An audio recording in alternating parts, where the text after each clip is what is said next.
à travers les dimensions du temps et de l'espace, grâce à des technologies qui dépassent notre entendement.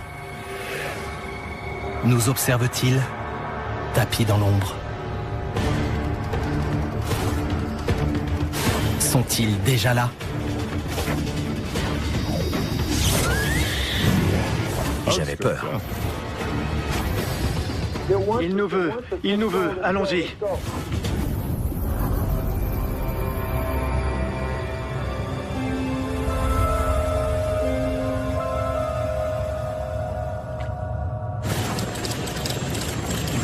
En 1980, alors que les relations entre États-Unis et URSS s'enveniment, une base de l'OTAN sous commandement américain en Angleterre est en état d'alerte.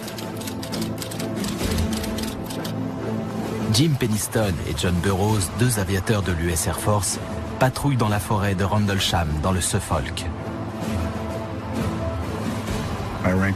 J'étais aviateur chargé de la sécurité.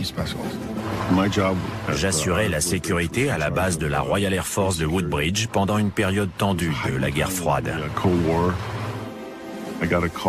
Mes collègues ont appelé à la radio et à leur voix, j'ai senti qu'il se passait quelque chose. Il fallait vérifier qu'un portail était bien fermé.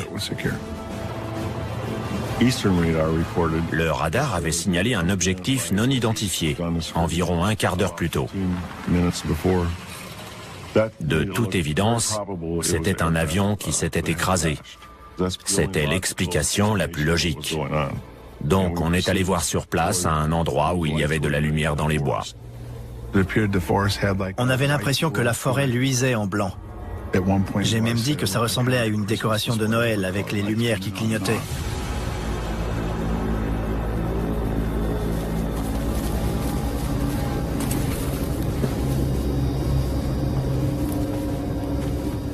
Mais quand on est arrivé à la lisière, tout a changé.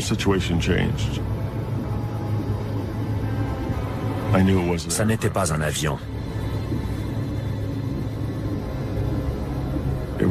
Il n'y avait rien. Pas d'odeur de carburant en train de brûler, pas de bruit, pas d'incendie. Et bizarrement, la radio ne fonctionnait plus.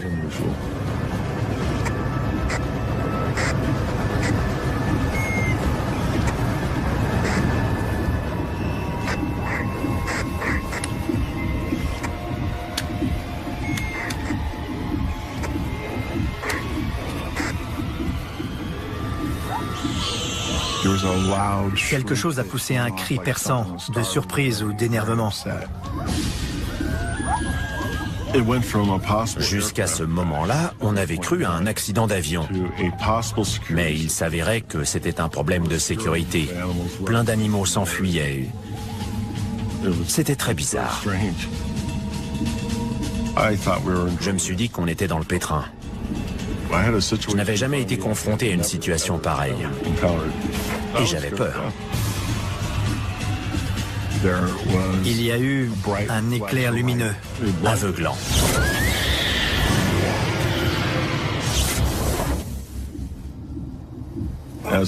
Quand je me suis relevé,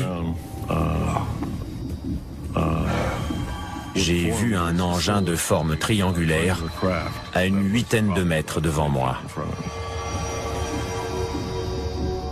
J'étais vraiment perplexe.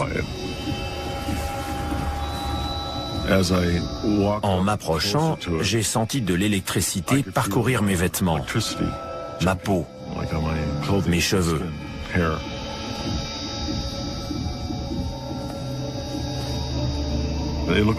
On aurait dit du verre noir très brillant. Et le revêtement de l'engin était traversé de couleurs. Des petites boules bleues et oranges.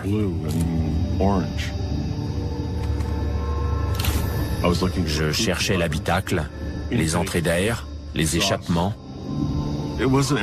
L'engin n'était pas aérodynamique, il n'avait pas de volet. En fait, il n'avait aucun des équipements qui permettent normalement à un avion de voler. En marchant à côté, je l'ai mesuré. Il faisait environ 2,70 m et à peu près 2 mètres de haut. Quand j'ai commencé à faire le tour, j'ai repéré une espèce d'écriture. Je me suis dit, super, il va y avoir inscrit US Air Force ou NASA.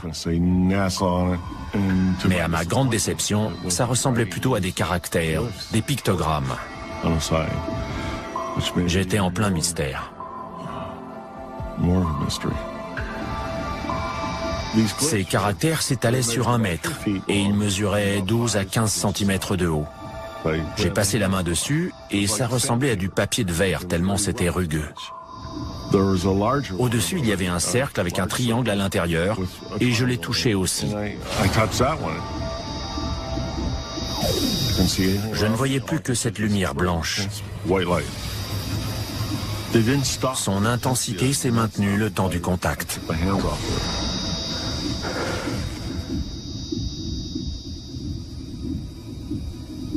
Et en un clin d'œil, l'engin est parti. Mais il n'y a eu ni déplacement d'air, ni bruit, et un avion ne peut pas voler comme ça. D'où sortait une technologie pareille? J'étais abasourdi. Qu'est-ce qui venait de m'arriver?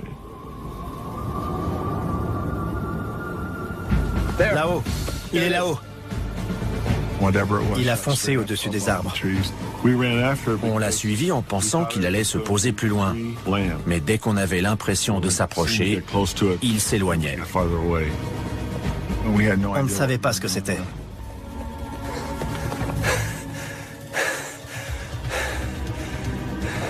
Patrouille 1 au rapport. Reçu. On rentre à pied. Je ne sais pas ce que c'était, mais c'est parti vers la côte. On était vraiment stupéfaits. John et moi, on s'est demandé comment expliquer ça aux autres. Comment leur raconter tout ce qu'on avait vu. Qu'est-ce que tu dessines? Ce qu'on a vu. J'ai pas vu ça. Quoi? Tu étais là pourtant. C'était pas ça.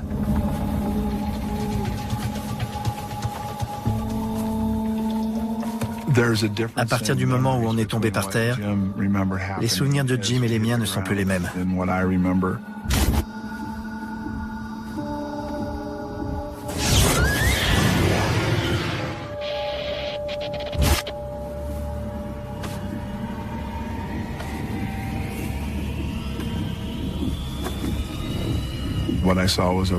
J'ai vu un objet rouge et ovale qui ressemblait à un soleil. Il s'est écoulé très peu de temps entre le moment où je suis tombé et celui où l'objet est reparti. Mais je n'ai pas vu Jim en faire le tour. Je ne peux pas donner d'explication rationnelle à ce que j'ai vu. En retournant à la tour d'Eastgate, on n'a rien dit. Rien.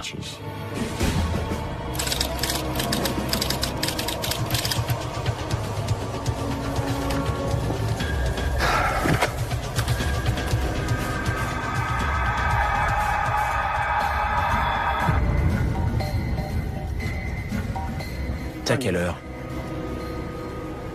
Moi le quart. En arrivant, on a eu l'impression d'avoir été en patrouille pendant seulement 45 à 50 minutes, alors que ça faisait presque 2h30. J'ai essayé de me convaincre que cet écart était dû à l'adrénaline, mais sans succès. On voulait inspecter le périmètre pour y voir plus clair. Dans la matinée du 26, on y est retourné. Est-ce que j'avais peur? Bien sûr. Combien? 2,70. Je voulais savoir.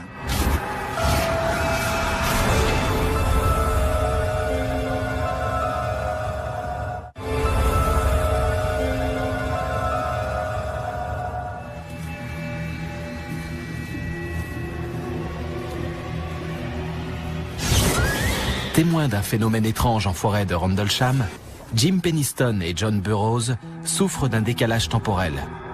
Et leurs souvenirs ne coïncident pas.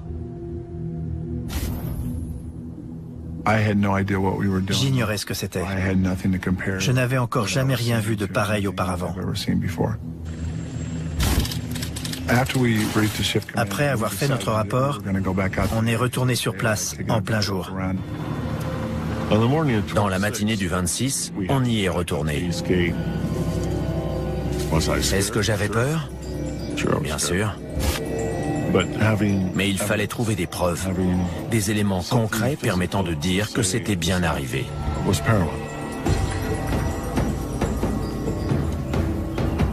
Combien? 2,70.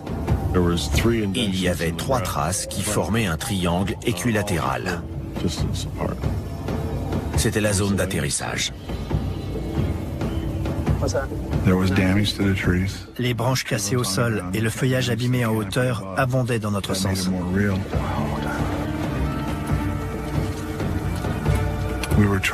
On se demandait quel matériel, militaire ou autre, avait pu faire tout ça. On s'entraînait sans arrêt à reconnaître les avions, ceux des Soviétiques, du pacte de Varsovie ou des Chinois, pour pouvoir les identifier instantanément grâce à leur silhouette. Mais ce qu'on avait vu ne correspondait à aucun des aéronefs qu'on m'avait montrés. Là-haut! Il est là-haut! Je ne sais pas ce qu'on a vu, mais aucun avion militaire n'aurait pu faire la même chose. Nick Pope a été ufologue auprès du ministère britannique de la Défense. Décembre 1980 a été marqué par des tensions internationales inouïes. Parce que l'URSS et les forces du pacte de Varsovie se montraient menaçantes. J'ai émis l'hypothèse qu'il s'agissait peut-être d'un aéronef soviétique, un avion espion ou un drone, et que les symboles étranges que Jim Penniston avait vus étaient peut-être en cyrillique. Je savais que ça n'était pas un avion soviétique. Les caractères étaient déroutants. Ils m'étaient totalement inconnus. Ce qui y ressemblait le plus, c'était peut-être les caractères égyptiens. Peut-être. Il y a longtemps que l'armée américaine utilise des aéronefs ultra secrets à la forme parfois surprenante, comme l'explique Scott Miller, professeur d'ingénierie aérospatiale. Beaucoup d'appareils furtifs font la forme d'une aile delta. C'est très fréquent. Et leurs feux sont généralement placés aux extrémités de l'avion, ce qui peut lui donner une allure très étrange.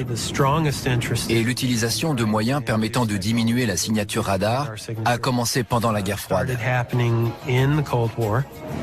Le U-2 a subi plusieurs transformations pour devenir plus furtif. Le SR-71 Blackbird existait dans une version baptisée A-12, mise à la disposition de la CIA, qui avait une peinture très sombre.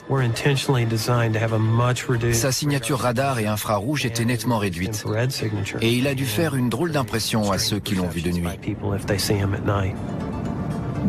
Sauf que ce truc ne s'est pas comporté comme un avion.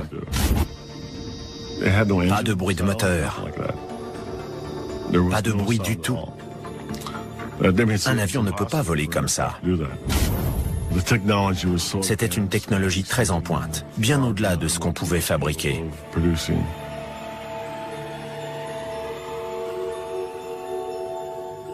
Je me suis couché, mais je n'arrivais pas à dormir.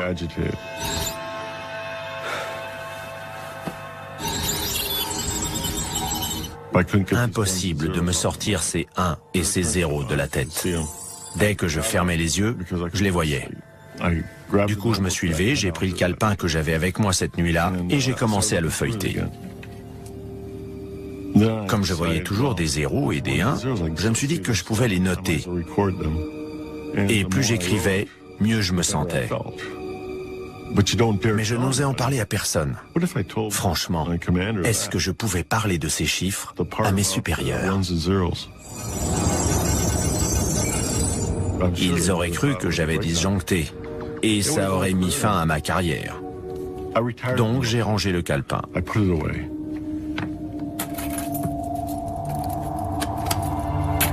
Si Jim Penniston essaie d'oublier ces événements, John Burroughs, lui, tente d'en savoir plus. Plus tard, il retourne dans la forêt de Rendlesham avec d'autres aviateurs commandés par le colonel Charles Holt. Ça bougeait près de Woodbridge. Le soldat de garde a vu des lumières étranges dans les bois. Et le colonel Holt a été désigné pour conduire un groupe de gars chargés de tirer l'affaire au clair. Le colonel était le second du commandant de la base où se trouvait le 81e escadron de chasse tactique, le numéro 2 de la base. Je voulais savoir si c'était revenu, de quoi il s'agissait. Et je cherchais une explication rationnelle. Le colonel Holt avait un petit magnétophone. Et il a enregistré les descriptions de ce qu'il voyait. On dirait qu'il palpite. Il y avait des lumières bizarres, dont 2 qui volaient en faisant une sorte de quadrillage. Tout à coup, devant nous, on a vu une lumière bleue transparente s'approcher à toute vitesse. Après, un objet blanc est apparu au-dessus.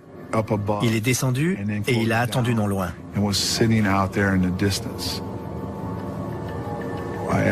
J'ai demandé la permission de m'approcher pour mieux voir.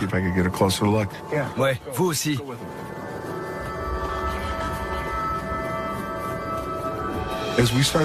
Au fur et à mesure qu'on avançait, la chose semblait s'approcher.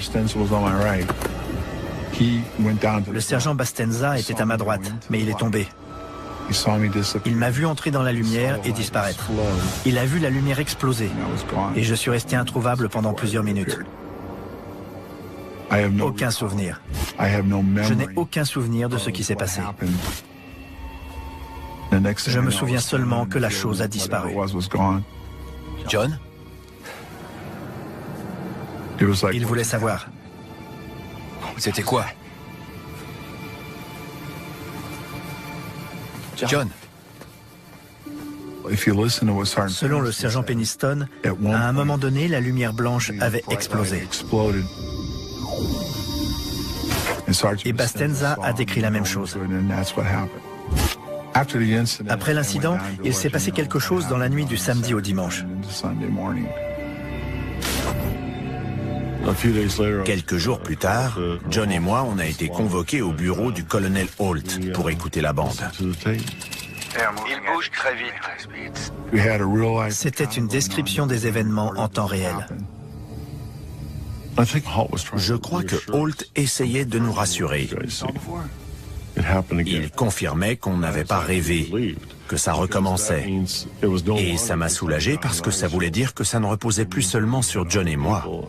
D'autres soldats de l'US Air Force pouvaient confirmer cette deuxième apparition. L'OSI, le bureau des enquêtes spéciales de l'Air Force, contacte les 2 hommes qui tentent toujours d'élucider le mystère.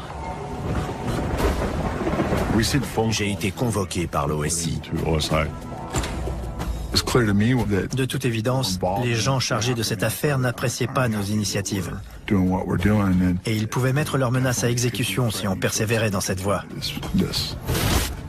J'ai pas écrit ça. Rien ne devait filtrer. Où est le reste?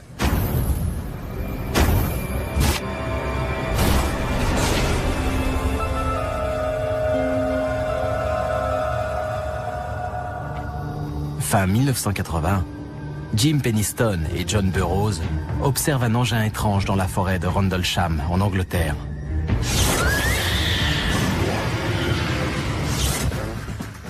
Plus tard, John Burroughs et d'autres soldats sont témoins d'un événement similaire. Tandis que Jim Peniston, qui craint pour son avenir professionnel, essaie d'oublier.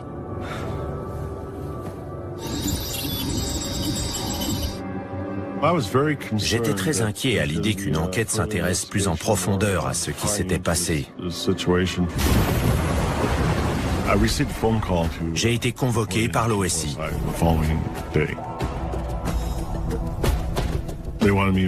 On a pris ma déposition et on m'a expliqué très clairement qu'il fallait que j'indique tout ce qui était arrivé dans les moindres détails. J'étais intimidé. Ces gens-là ne rigolaient pas. Soit je collaborais avec eux et je leur racontais tout, soit je pouvais faire une croix sur ma carrière. Je leur ai demandé si ça allait me coûter mon boulot Et ils m'ont répondu que non, qu'ils voulaient simplement que j'explique ce qui s'était passé et que tout serait fini. Ça m'allait très bien. J'ai rédigé un rapport manuscrit de 4 pages où je parlais de l'éclair lumineux, du contact physique avec l'engin.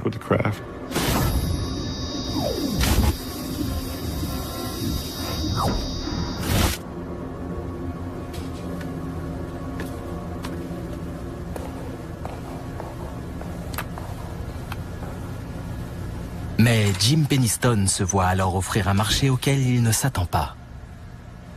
Une vingtaine de minutes après, ils sont revenus.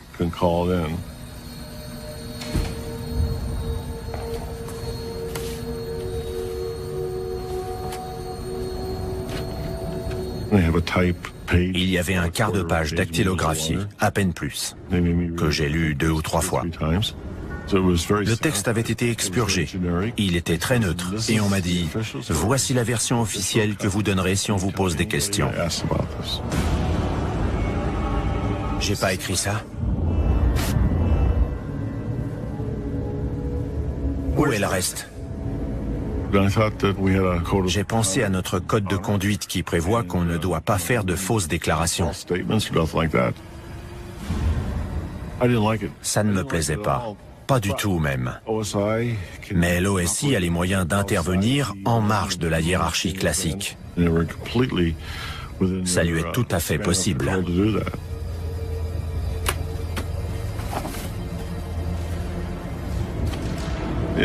Je n'aimais pas ça, mais un ordre est un ordre. C'était troublant.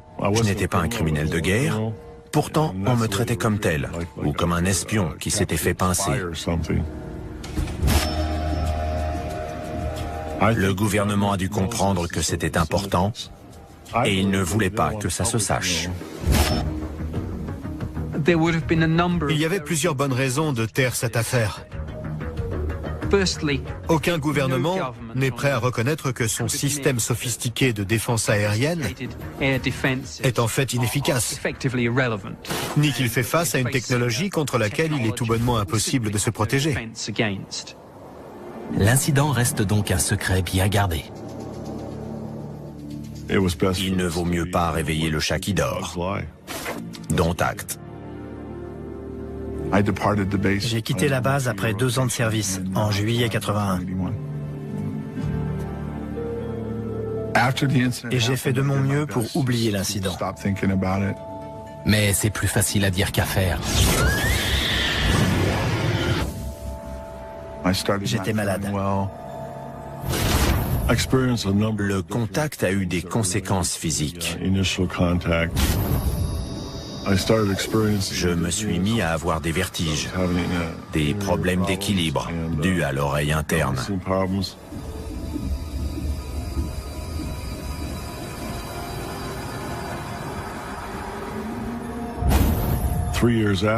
Et 3 ans après l'incident, j'ai commencé à souffrir d'une pathologie cardiaque très rare. Après mon départ de Bentwaters, les problèmes se sont multipliés. Et les médecins ont fini par me diagnostiquer un souffle au cœur sans pouvoir m'expliquer d'où il venait. On en a appris plus grâce aux documents britanniques. Le gouvernement britannique est en train de déclassifier toutes ses archives concernant les ovnis. D'après ce document, le colonel Holt et ses hommes sont retournés enquêter dans la forêt de Rendlesham. Le colonel Holt a mesuré le niveau de radiation et il l'a indiqué dans son rapport officiel, rapport qui a été envoyé au ministère de la Défense.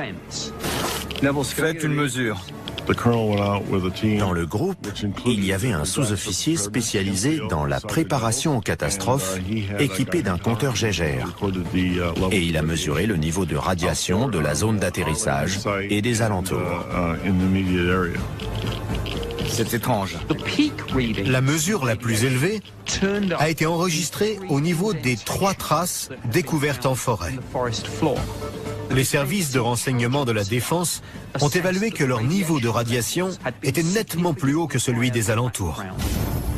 À mon avis, mes vertiges étaient dus aux radiations. D'autant plus que le personnel médical m'avait justement demandé si j'avais été irradié.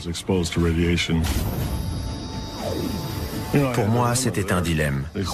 Comme je n'étais pas censé parler de l'incident, est-ce que je devais mentionner cette irradiation ou est-ce qu'il fallait que je mente au médecin et que je dise que je n'avais jamais été irradié? J'ai obéi à mes ordres et j'ai dit que non. Je n'avais jamais été irradié, alors que je savais que c'était faux. Quand je suis entré dans l'US Air Force, les tests ont indiqué que j'étais en bonne santé. Quand j'en suis sorti en 1988, l'examen médical a montré que je souffrais de plusieurs problèmes cardiaques. Rien ne les explique, mais ils sont apparus juste après l'incident. Jim Penniston et John Burroughs sont de plus en plus malades. Et leur hiérarchie ne peut pas, ou ne souhaite pas, expliquer pourquoi. Les deux hommes se décident donc à trouver des réponses par leurs propres moyens. J'ai été hypnotisé en Californie. Le praticien a fait du très bon travail en me laissant parler. La séance a duré 2 à 3 heures et elle a permis d'avoir un compte-rendu détaillé de l'incident, du début à la fin. Bien sûr, on approche doucement. On dirait un objet, mais il paraît entièrement lumineux.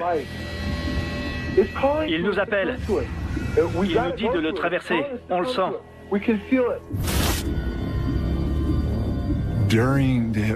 L'hypnose a montré que j'avais été en contact avec quelque chose. Il faut s'approcher. Il faut savoir ce qu'il veut. C'est évident que j'ai été attiré par l'objet. Il nous veut. Il nous veut. Allons-y. J'ai dû être aspiré.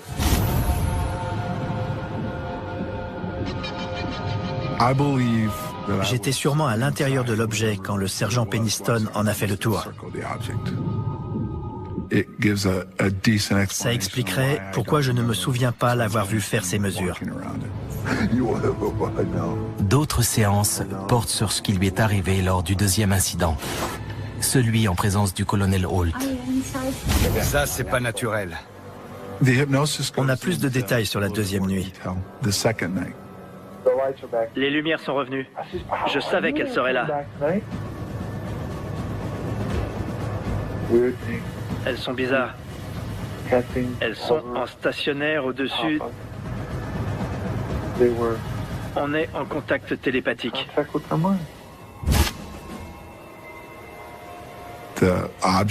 L'objet voulait que je sois là. Je peux jeter un œil? Oui, vous aussi.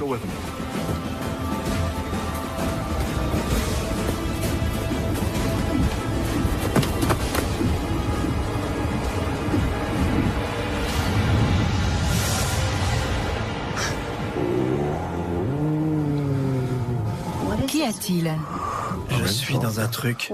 Dans quoi? Je sais pas. Mon esprit est dedans. Je crois que je suis entré, que j'étais à l'intérieur. Qu'y a-t-il? Ils sont 20. 20 quoi? 20 grains de lumière bleue.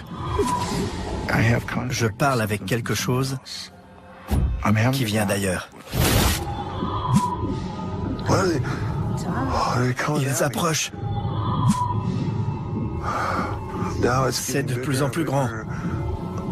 On dirait un objet blanc, laiteux.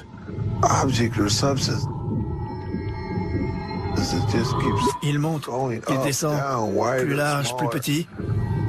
On dirait qu'il y a un œil.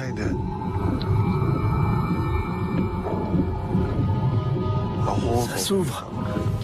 Il y a quelque chose dedans? Non.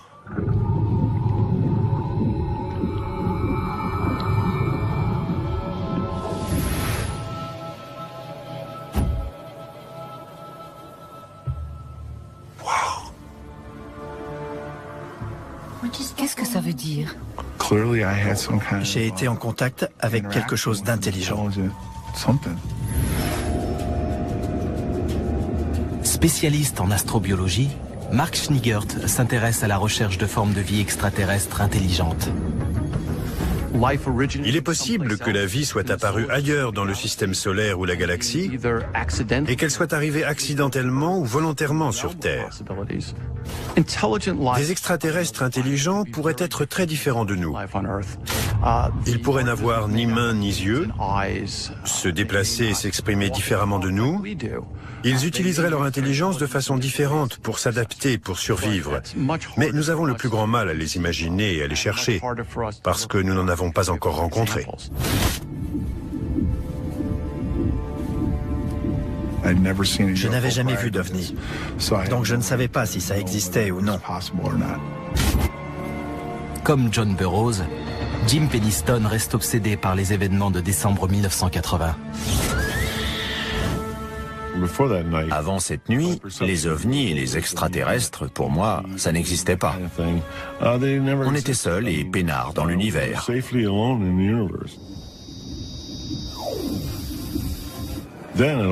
Mais tout a changé dans les bois. Je dormais 2-3 heures par nuit. Et on m'a suggéré de m'adresser à une psychiatre pour régler ce problème de sommeil. Une séance d'hypnose a révélé qu'il y avait un blanc qui correspondait à la période passée en forêt. La praticienne n'arrive pas à aller au-delà du moment où Jim Penniston touche l'engin. Impossible de me souvenir. D'après elle, c'était un traumatisme. Que se passe-t-il? J'ignore ce que c'est.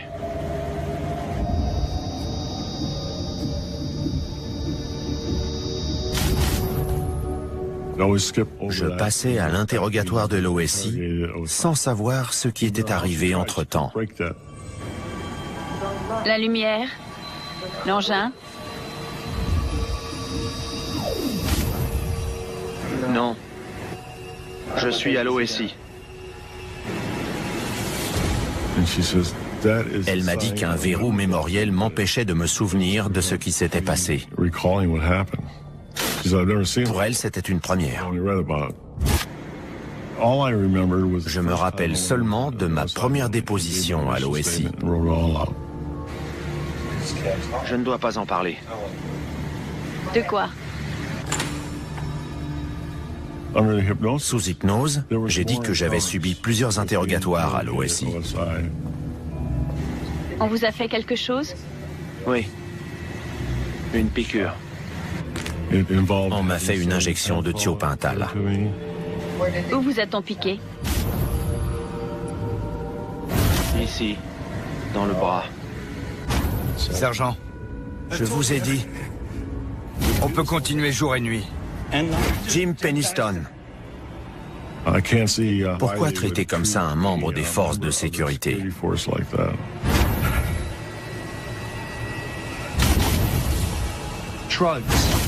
Dans ce contexte, cette substance peut servir deux objectifs. Obtenir la vérité ou la dissimuler. Les citoyens américains et britanniques auraient été horrifiés d'apprendre qu'un aéronef avait traversé avec autant de facilité un rideau défensif aérien aussi complexe et soi-disant aussi efficace. Donc tout le monde avait une bonne raison d'étouffer cette affaire. Je veux partir. Mais les séances répétées finissent par faire sauter le verrou mémoriel.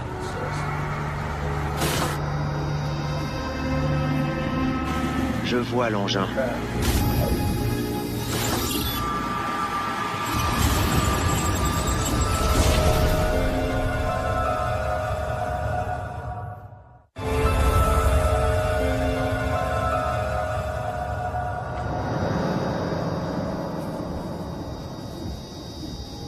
Des années après être tombé nez à nez avec un engin étrange, Jim Penniston suit une hypnothérapie qui se heurte à un verrou mémoriel. Mais les séances font finalement apparaître qu'il a subi un deuxième interrogatoire, plus musclé, aux mains de l'OSI. Je ne me souvenais pas qu'il m'était arrivé une chose pareille à l'OSI. L'OSI veut en savoir plus sur la nuit du 25 décembre 1980. La seule chose dont je ne pouvais pas me rappeler, c'était les 45 minutes passées en forêt. Sous hypnose, je passais directement à l'arrivée à la tour d'Eastgate.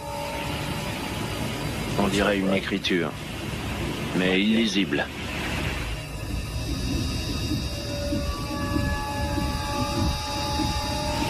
Il faut que je la touche.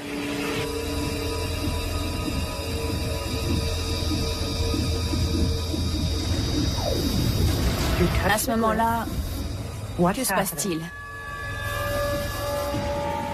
Je vois l'engin. Une lumière blanche.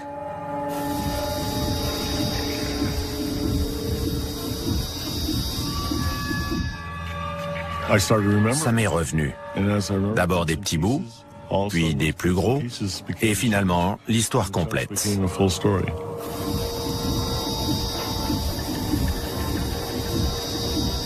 Ils ont pour mission de prendre contact avec nous.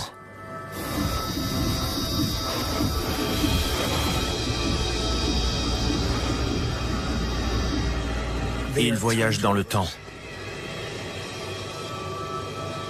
Ils sont nous. De quelle époque? Du futur. Quand je me suis entendu en visionnant le film, j'ai cru que c'était un autre qui parlait. Je n'en revenais pas parce que ce genre de choses me semblait inconcevable. Pour moi, le voyage dans le temps, c'était un film sorti en 1960 intitulé « La machine à explorer le temps », d'après H.G. Wells. Voyager dans le temps relève-t-il seulement de la science-fiction? Ronald Mallett a consacré sa carrière à l'étude d'une théorie qui fait polémique. Normalement, le temps s'écoule de manière linéaire. Passé, présent, puis avenir. Mais d'après la théorie de la relativité générale d'Einstein, le temps peut être modifié par la gravitation. Plus la gravitation est forte, plus le temps ralentit. On peut considérer les trous noirs comme des machines naturelles permettant de voyager dans le temps parce qu'ils provoquent une torsion phénoménale de l'espace et donc du temps. Plus on approche d'un trou noir, plus la gravitation augmente, donc plus le temps ralentit. Par conséquent, au bord d'un trou noir, le temps est presque à l'arrêt. Si je tords le temps pour obtenir une boucle, je peux aller du passé au présent ou au futur à l'aide de la lumière. En se déplaçant, cette dernière déforme l'espace, ce qui entraîne une déformation du temps. Mais il est impossible de remonter au-delà du moment de la création de l'appareil qui permet de le faire, parce que c'est lui qui crée l'effet recherché. Je ne pensais pas qu'il était possible de voyager dans le temps. Mais je commence à me demander si c'est la seule explication. Sous hypnose, Jim Penniston exhume un autre souvenir. La lumière était constante, puis tout est devenu blanc. Je ne voyais plus que des 1 et des 0 qui sortaient. C'était dingue. Un code binaire. C'est sous hypnose que j'ai entendu ce mot pour la première fois. Quand on m'a posé la question « Qu'est-ce que vous voyez ?», j'ai répondu « Un code binaire ». Alexander Furworn est professeur d'informatique. Le binaire est un système qui permet de coder un langage. Les langues que nous parlons sont une sorte de code. On encode des idées sous la forme d'une langue. Le binaire permet de faire la même chose, mais d'une manière différente. On l'utilise fréquemment pour crypter des messages secrets. Au début des années 80, ce code n'était pas très connu. On commençait seulement à l'utiliser de façon commerciale sur le marché américain. Quelque chose me dit qu'en 1980, Jim Penniston n'aurait sûrement pas été capable d'écrire en code binaire. Ce n'est ni un mathématicien, ni un cryptographe. Il ne connaît pas ce code. J'ai gardé le calepin. J'ai toujours été persuadé que ces chiffres avaient un sens. Et j'ai demandé à une entreprise de les analyser. Le problème du binaire, c'est que si on n'a pas la clé pour le décoder, on peut interpréter les 0 et les 1 de nombreuses façons. Si une seule personne les interprète, elle exprime son avis. Mais si 3 personnes qui ne se connaissent pas en donnent la même interprétation, et si ce message a du sens, alors c'est bien un code. J'ai envoyé le calepin à un expert en Australie et à un autre sur la côte est des États-Unis. Ils l'ont déchiffré chacun de leur côté. Et ils sont arrivés au même résultat. Surprise, c'était un message. Ils sont en voyage de découverte de l'humanité, d'après le code. Et d'autres analyses des 0 et des 1 donnent un résultat encore plus surprenant.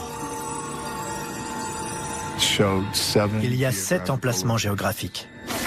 On peut tout à fait exprimer la longitude et la latitude avec un code binaire. D'ailleurs, le GPS nous dit où on est grâce à un code binaire. Les 7 emplacements sont répartis tout autour du monde. Il y a un endroit dans le sud-ouest des États-Unis, Sedona, un autre en Amérique centrale, près de Belize, un autre en Amérique du Sud, près des géoglyphes de Nazca, un en Grèce, un en Égypte, un dans les montagnes de Chine, et High Brazil, à l'ouest de la Grande-Bretagne. Ces lieux présentent une forte activité électromagnétique naturelle. Ces champs électromagnétiques pourraient être des points de passage vers d'autres dimensions. Dans ces endroits, il y a des représentations qui montrent des rencontres avec des choses venues de l'espace. Jim Penniston et John Burroughs sont convaincus d'être entrés en contact avec des voyageurs temporels venus du futur, en forêt de Rendlesham. Mais l'armée de l'air américaine continue de démentir. Je pense que l'armée a conscience que l'incident de cette nuit-là était bien un phénomène de ce genre. La version officielle de l'US Air Force, c'est qu'il ne s'est rien passé dans les bases de Bentwaters et Woodbridge à ces dates-là. Je n'exclus pas la possibilité d'un phénomène extraterrestre. Mais je n'ai connaissance d'aucune preuve irréfutable en ce sens. Pour ma part, l'incident reste inexpliqué. Quand j'ai rencontré Jim et John, j'ai vu dans leurs yeux que cette histoire les hantait. Quand on a discuté de cet incident, au ton de leur voix, j'ai senti qu'ils étaient toujours tourmentés. Plus on approche de la réponse, mieux c'est. Je veux, pour tourner la page, comprendre sur quoi on est tombé en décembre 1980. Quand on connaîtra enfin la réponse, notre participation à cet incident prendra fin. C'est tout.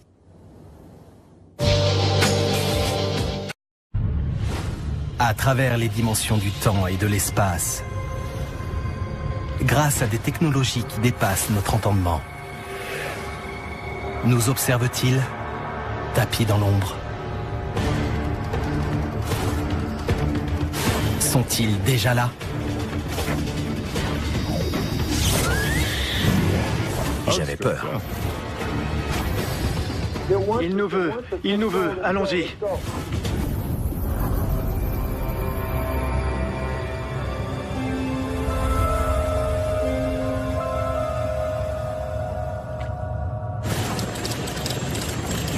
En 1980, Alors que les relations entre États-Unis et URSS s'enveniment, une base de l'OTAN sous commandement américain en Angleterre est en état d'alerte. Jim Penniston et John Burroughs, deux aviateurs de l'US Air Force, patrouillent dans la forêt de Rendlesham, dans le Suffolk.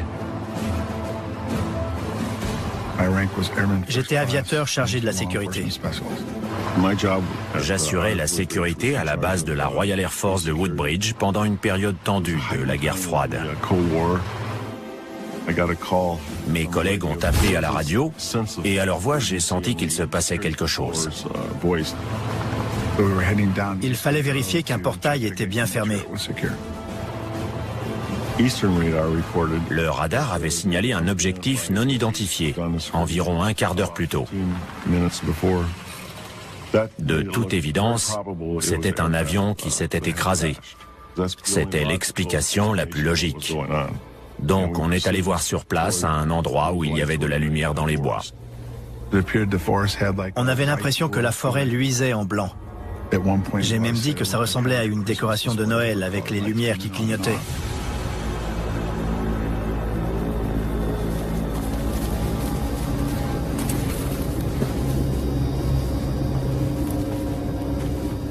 Mais quand on est arrivé à la lisière, tout a changé.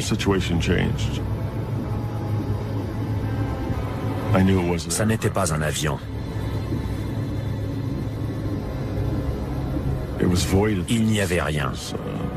Pas d'odeur de carburant en train de brûler, pas de bruit, pas d'incendie. Et bizarrement, la radio ne fonctionnait plus.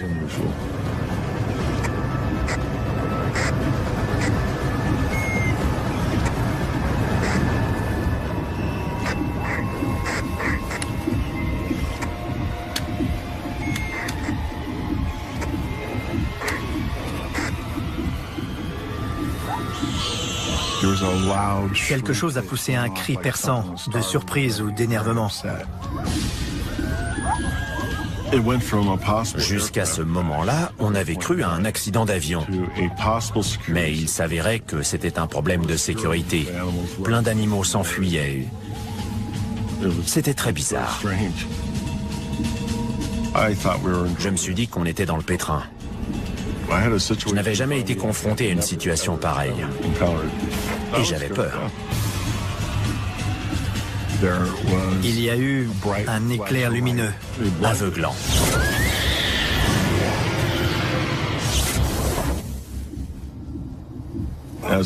Quand je me suis relevé, j'ai vu un engin de forme triangulaire à une 8aine de mètres devant moi. J'étais vraiment perplexe. En m'approchant, j'ai senti de l'électricité parcourir mes vêtements, ma peau, mes cheveux.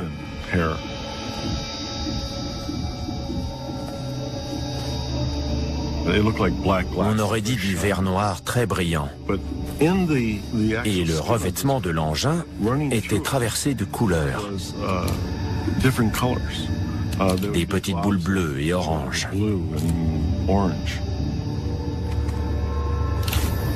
Je cherchais l'habitacle, les entrées d'air, les échappements. L'engin n'était pas aérodynamique, il n'avait pas de volet. En fait, il n'avait aucun des équipements qui permettent normalement à un avion de voler.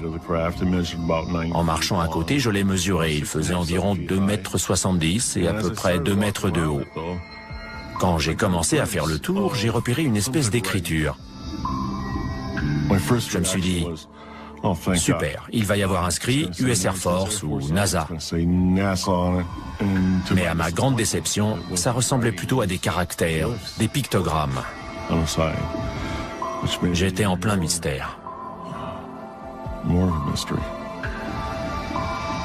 Ces caractères s'étalaient sur 1 mètre et ils mesuraient 12 à 15 cm de haut. J'ai passé la main dessus et ça ressemblait à du papier de verre tellement c'était rugueux. Au-dessus, il y avait un cercle avec un triangle à l'intérieur et je l'ai touché aussi. Je ne voyais plus que cette lumière blanche. Son intensité s'est maintenue le temps du contact.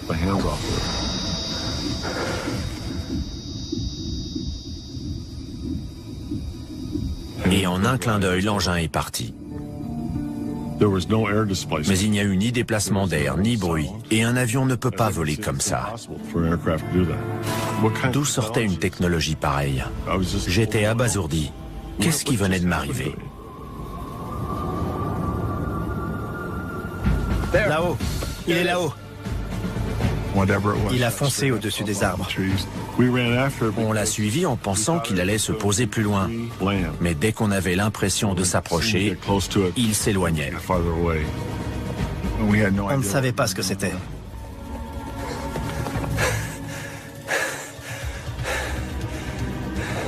Patrouille 1 au rapport. Reçu. On rentre à pied. Je ne sais pas ce que c'était, mais c'est parti vers la côte. On était vraiment stupéfaits. John et moi, on s'est demandé comment expliquer ça aux autres. Comment leur raconter tout ce qu'on avait vu. Qu'est-ce que tu dessines? Ce qu'on a vu. J'ai pas vu ça. Quoi? Tu étais là pourtant. C'était pas ça.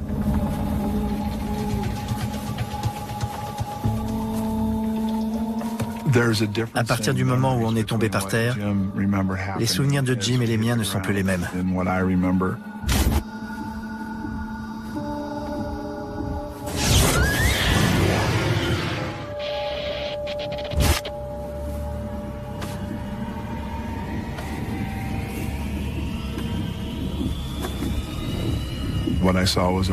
J'ai vu un objet rouge et ovale qui ressemblait à un soleil. Il s'est écoulé très peu de temps entre le moment où je suis tombé et celui où l'objet est reparti. Mais je n'ai pas vu Jim en faire le tour. Je ne peux pas donner d'explication rationnelle à ce que j'ai vu. En retournant à la tour d'Eastgate, on n'a rien dit. Rien.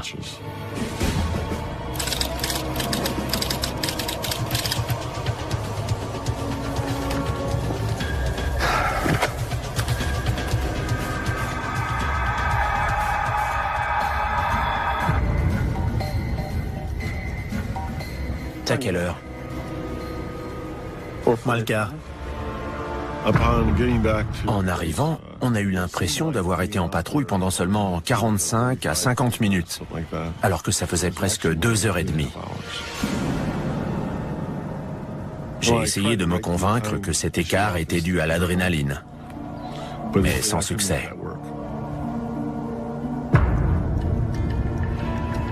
On voulait inspecter le périmètre pour y voir plus clair. Dans la matinée du 26, on y est retourné. Est-ce que j'avais peur? Bien sûr. Combien? 2,70. Je voulais savoir.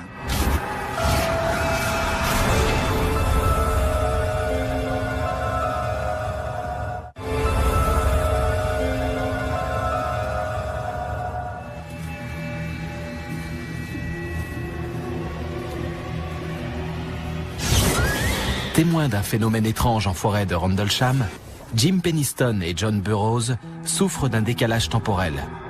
Et leurs souvenirs ne coïncident pas.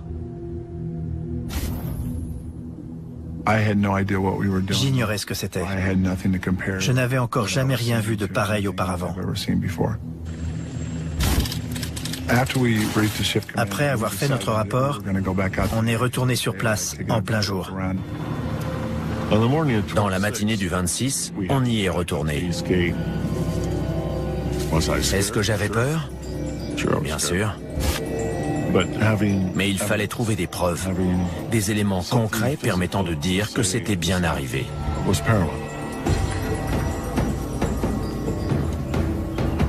Combien? 2,70. Il y avait 3 traces qui formaient un triangle équilatéral. C'était la zone d'atterrissage.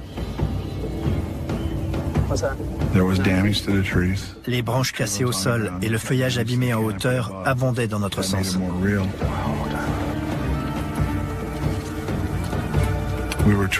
On se demandait quel matériel, militaire ou autre, avait pu faire tout ça.